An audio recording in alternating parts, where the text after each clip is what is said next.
역사 속의 사랑. 사랑하는 여인과 영원히 하기를 선택한 오스트리아의 황태자 루돌프. 부모의 불행한 결혼 생활. 1876년 오스트리아 황태자 루돌프가 연인 마리 베세라와 함께 자살했는데, 두 사람의 비극이 신문에 보도되고 나서 두 사람의 자살을 모방한 자살이 유럽 전역에서 잇따랐습니다. 자살이라는 극단적인 선택을 한 나라의 황태자였던 루돌프에 대한 이야기를 하기 전에 그의 부모의 불행한 결혼사를 먼저 알아보겠습니다. 오스트리아의 역사는 합스부르크 왕조의 그 뿌리를 두고 있는데, 17세기와 18세기가 지나는 동안 합스부르크 제국은 유럽의 강대국 가운데 하나였습니다.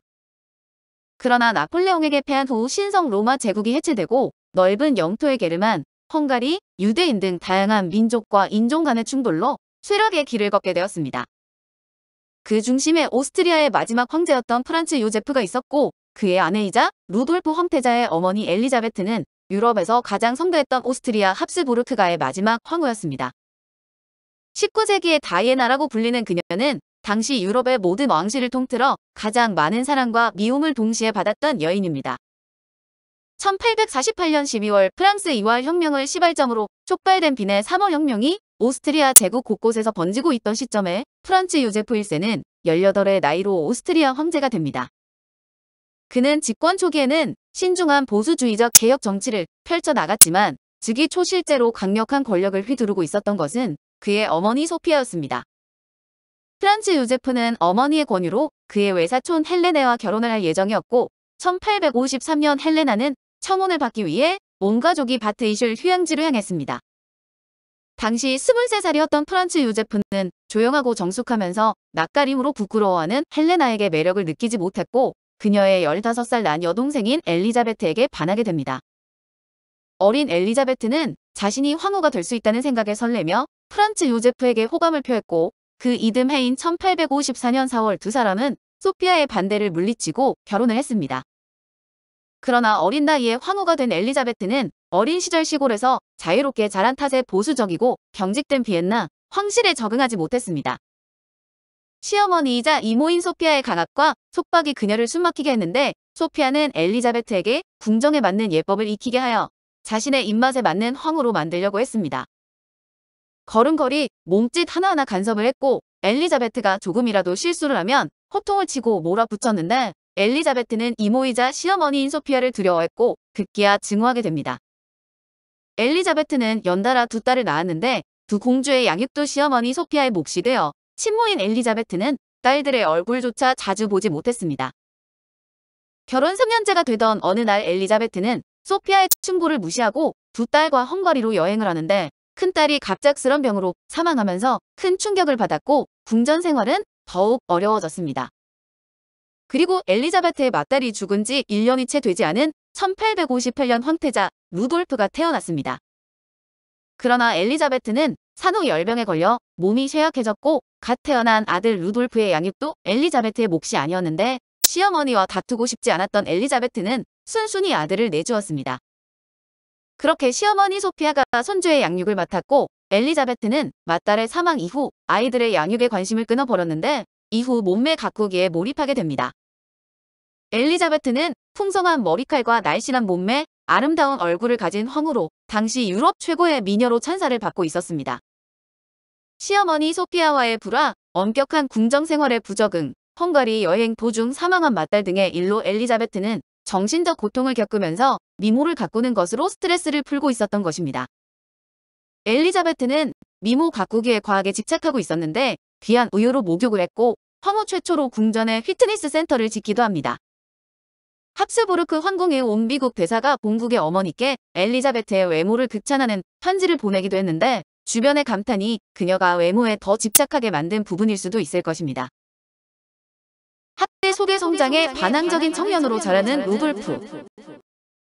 그러는 싸이 루돌프는 고통스러운 시간을 보내고 있었는데, 소피아는 루돌프가 장차 황제가 될 몸이라는 이유로 7살 때부터 군대식 교육을 받게 했습니다. 루돌프의 가정 교사 곤트레코트 백작은 장군 출신이었는데, 강한 황태자를 만들기 위해 7살의 루돌프를 추운 겨울 새벽에 깨워 눈 속을 행진하게 하고 냉수 목욕을 시켰습니다. 그리고 아무도 없는 숲속에 루돌프를 버리고 오기도 했으며, 심지어 루돌프를 깨울 때는 옆에서 권총을 쏴서 그 소리로 일어나게 했습니다. 루돌프는 8살 때 총을 쏘아 사슴 사냥에 성공했는데 어린 아들이 총을 쏘는 위험을 인지하지 못한 프란츠 요제프는 어린 사냥꾼 만세라며 칭찬을 했습니다. 이것은 황태자 교육이라는 명목하에 자행돼 나동학대였는데 뒤늦게 이 사실을 알게 된 엘리자베트는 시어머니 소피아에게 반기를 들어 자식들의 문제의 정권을 달라고 남편에게 요구했습니다. 남편 프란츠 요제프는 아내의 강경한 태도에 그녀의 요구를 들어주었고 황태자의 교육을 맡을 스승도 자유주의 사상가를 지지하고 있던 정치가인 요제프 라투르 백작으로 교체했습니다. 그러나 엘리자베트는 건강상의 이유로 자주 여행을 하며 궁을 비웠고 아들을 제대로 돌보지 않아 루돌프는 상처받은 마음을 치료받지 못하고 성장에 신경과민 증세를 보였고 폭력적인 성향을 보이기도 했습니다. 루돌프는 바쁜 아버지와 자신을 외면한 어머니에 대한 원망을 가슴에 품고 있었고 청년이 되어서는 말수가 적고 예민하고 어두웠으며 종잡을 수 없는 성격이 되었습니다. 루돌프는 유럽 최고의 미녀인 어머니 엘리자베트 황후에게 물려받은 아름다운 눈과 갈색 머리칼, 날씬한 몸매를 가진 청년으로 자랐는데 어딘가 슬퍼 보이는 우수에 찬 눈동자는 여심을 흔들기에 충분했습니다. 루돌프 황태자는 22살의 벨기에 국왕 레오폴드 2세의 딸 스테파니, 클로틸드 루이즈 헤르민 마리 샬롯트와 결혼했는데 이 결혼은 아버지에 의한 정략 결혼이었습니다. 그러나 내성적인 성격의 루돌프 황태자와 오만한 성격의 스테파니, 황태자비는 성격 차이로 자주 부딪혔고 부부 사이는 냉랭할 수밖에 없었습니다. 스테파니가 고대하던 아들 대신 딸 엘리자베트 마리를 낳은 데다 설상가상으로 병약해져 아이를 더 이상 낳지 못하게 되자 둘의 사이는 극도로 나빠졌습니다. 루돌프의 수석 가정교사 요제프 라투르가 선택한 선생들이 그에게 자유주의의 기운을 불어넣은 결과 루돌프는 오스트리아와 오래 대립하던 독일과 긴밀한 관계를 유지하는 등 아버지의 정책에 맹렬히 비난하기도 했습니다. 루돌프는 아버지와 모든 것이 달랐는데 자유주의 사고방식과 부르주아 이념의 소유자로 유럽의 동향에 대한 다양한 정보를 접해 세상의 변화를 이해했고 미래에 대한 통찰력이 있었습니다. 합스부르크 제국이 살아남으려면 변화에 부응해야 한다는 것을 정확히 알고 있었고 영국, 프랑스와 화친을 맺어야 한다고 황제에게 끊임없이 직언을 했습니다. 그러나 절대 군주 체제에 대한 확고한 의지를 가진 프란츠 1세는 아들이 불온 사상에 물들었다고 생각했고 루돌프는 결국 모든 국사에서 배제되고 궁정 사람들에게 불신을 당하는 처지가 되었다며 한탄을 했습니다. 루돌프는 빈의 유명한 자유주의자들과 허물없이 어울렸고 진보 성향의 잡지의 장관들을 비난하는 글을 기고하기도 했습니다. 아버지와의 관계도 결혼 생활도 정치도 자신의 뜻대로 되지 않는다는 생각을 한 루돌프는 술과 아편을 하며 사교계의 여자들과 짧은 연애에 빠져들곤 했습니다. 루돌프는 빈의 화류계를 드나들며 고독을 달랬는데 거액의 빚을 지고 성병에도 걸렸으며 결국 아내에게 성병을 옮기기까지 했습니다. 삶의 흥미를 잃은 황태자 루돌프는 화류계에서 사귄 애인 미차 카스파르에게 1888년 빈 교회에서 함께 자살하자고 제안하지만 그녀가 농담하지 말라며 웃음을 터뜨리면서 그의 소망은 이뤄지지 않았습니다. 루돌프와 마리 베체라의 불같은 사랑. 이때 등장한 여성이 아랍 지역에서 무역을 통해 부를 축적한 베체라 남작의 어린 딸 마리 베체라였는데 그녀는 16살의 어린 소녀였지만 당차고 야망이 컸으며 자신의 아름다움을 이용할 줄 알았습니다. 그녀는 황족부터 귀족, 부르주아 계급까지 다 모여드는 경마장을 자주 찾았는데 아름다운 옷차림의 이 소녀는 곧 잔디의 천사라는 별칭을 얻으며 유명해졌습니다. 당시 30살의 루돌프는 동그랗고 까만 눈동자에 호리호리한 몸매를 가진 16살의 소녀 마리 베체라에게 빠지는데 적극적으로 다가간 것은 오히려 마리 베체라였습니다. 당차고 적극적인 성격의 마리가 루돌프에게 적극 구애를 했고 루돌프도 그녀를 사랑하게 된 것으로 두 사람은 주위에 우려 섞인 시선에도 불구하고 만남을 시작했습니다. 루돌프는 마리를 만나고 한 달이 좀 지나서 일부비트라는 글씨가 새겨진 반지를 선물하는데 일부비트는 인 리베사 아인트 센텐토드, 즉 사랑으로 죽음까지 하나 되어를 뜻하는 말이었습니다. 그러나 이미 결혼을 한 황태자가 다른 여인과 만나는 것을 허용할 리 없었는데 황제의 명을 받은 수상은 집요하게 루돌프를 감시하며 방해를 했습니다. 둘의 위험한 사랑은 결국 마리의 어머니에게도 알려져 마리는 강제로 삼촌 집으로 보내졌습니다. 마리가 떠난 것을 안 루돌프는 더욱 방탕한 생활을 하며 매일 술독에 빠져 매춘부들과 어울리면서 지냈는데 그를 만나러 마리가 몰래 찾아오며 둘은 영원히 헤어지지 않겠다는 굳건한 사랑을 맹세했습니다. 루돌프는 사랑 없는 결혼을 끝내고 마리와 결혼하고 싶어 했지만 이것은 불가능하다는 것을 알았습니다. 그러면서도 루돌프는 교황에게 혼인서약을 무효로 해달라고 청원을 해서 아내 스테파니는 더욱 비참한 기분을 느끼게 되었는데 교황은 루돌프 황태자의 청원을 거절했고 아버지 프란츠는 아들과 심한 말다툼을 합니다. 그 전에 이미 사이가 갈라져 이야기도 나누지 않던 상태의 부자간이 격렬한 말다툼을 한 것인데 이 일이 있은 후 나흘 후인 1889년 1월 26일 메이얼링에서 비극적인 사건이 일어납니다. 루돌프는 마리와의 비밀 만남을 주선해주던 사촌 누나 라리슈 백작 부인에게 마리를 데려다 달라고 부탁하고 루돌프의 친구 호요스 백작과 코보르트 대공과 함께 메이얼링 별장에서 만나기로 약속을 합니다. 죽음으로 끝난 사랑의 종말. 1889년 1월 29일 메이얼링 별장에 도착한 루돌프와 마리 베체라밤 두 사람은 일찍 루돌프의 방으로 들어갔고 황제가 오신다 해도 깨우지 말라고 시종에게 당부를 합니다. 그리고 이튿날 아침 7시 30분에 시종은 그의 침실 문을 조심스레 두드렸지만 아무 응답이 없었고 문은 안으로 잠겨 있었는데 오후 6시에 친구 홀요스 백작이 찾아와 문을 두드려도 반응이 없자 결국 문을 부수었습니다. 문을 부수고 방으로 들어가자 전날 밤에 켜둔 초들이 아직도 타고 있었는데 루돌프는 침대 바로 옆 바닥에 흥건히 고인 피 웅덩이 속에 고개를 떨어뜨린 채 앉아 있었고 바닥에는 권총이 나뒹굴고 있었습니다.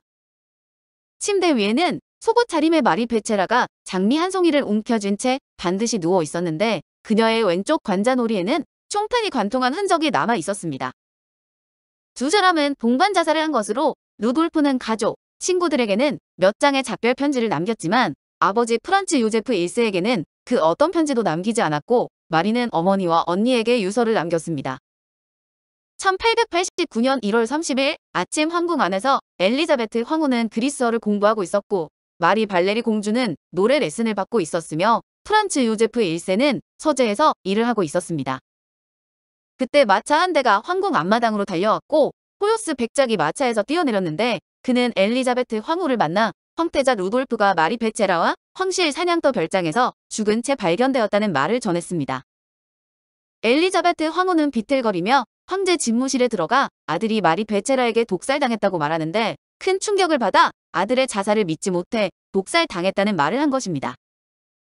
루돌프의 죽음으로 프란츠 요제프의 재위를 이을 유일한 혈육이 사라져 버리는데 프란츠 요제프 1세는 자제력이 뛰어나기로 소문난 황제였지만 아들의 죽음 앞에서는 무너지고 말았습니다.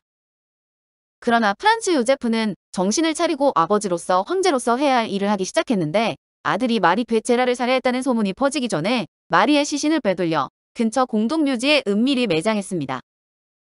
그리고 황태자가 권총 자살을 했다는 공보문을 발표하는데 일시적인 창난 상태에서 저지른 짓이라고 발표하며 서둘러 장례식을 치렀으며 메이얼링 별장은 폐쇄되었고 그 자리에는 카르멜의 수녀원 건물이 들어섰습니다. 그런데 실제로 루돌프가 자살이 아니라 살해당했다는 설이 있는데 루돌프의 누나 기젤라가 루돌프의 머리에 난 총상 근처에 화상이 없었다는 말을 했습니다. 이것은 루돌프가 직접 머리에 총구를 대고 총을 쏘지 않았다는 것이며 현장에는 격렬한 몸싸움의 흔적과 가구들이 뒤집혀 있고 벽에는 총알 자국과 혈흔이 묻어 있었다는 증언이 있어 의혹에 더 힘을 실어주었습니다. 그래서 루돌프의 즉위를 반대하는 황실 내 보수파, 황실을 증오하는 무정부주의계 세력들이 루돌프를 살해했을 수 있다는 말이 있습니다. 프란츠 요제프 1세는 70년에 가까운 재위 기간 동안 불행한 일을 많이 겪었는데 아들 루돌프는 자신과 반목하다 자살을 선택했고 사랑하는 아내 엘리자베트 황후는 궁정 생활에 적응하지 못하고 밖으로 떠돌았습니다. 그녀는 아들의 죽음 이후에는 절망적인 상황에서 벗어나고자 여러 나라를 정처 없이 떠돌다 결국 무정부주의자의 손에 살해당하게 됩니다. 프란츠 요제프 1세는 아들을 잃고 아내조차 사망했을 때 자신에게 저주를 퍼부은 한 백작 부인을 떠올렸을지도 모르겠습니다. 즉위 초 헝가리가 반란을 일으켰을 때 백작 부인 카롤로이의 아들이 처형을 당했는데 그녀는 아들의 죽음에 분노해 프란츠 요제프에게 저주를 퍼부었습니다. 부디 내 가족이 절멸하게, 내가 가장 사랑하는 사람들에게 고통받게, 자식들은 몰락하고 내 삶이 난파하게, 그리고 고독하고 생생하고 끔찍한 고통 속에 살며 카롤로이라는 이름을 떠올릴 때마다 몸서리치길. 루돌프 황태자 사망 후 동생이었던 칼 루트비가 황태자직을 거부해 사촌 동생인 프란츠 퍼디난드가 왕위 계승권을 잇는데 그가 사라예보에서 암살돼 1차 세계대전을 촉발시킨 또 다른 비운의 황태자입니다. 오늘 역사 속의 사랑은 사랑하는 여인과 영원히 하기를 선택한 오스트리아의 황태자 루돌프였습니다.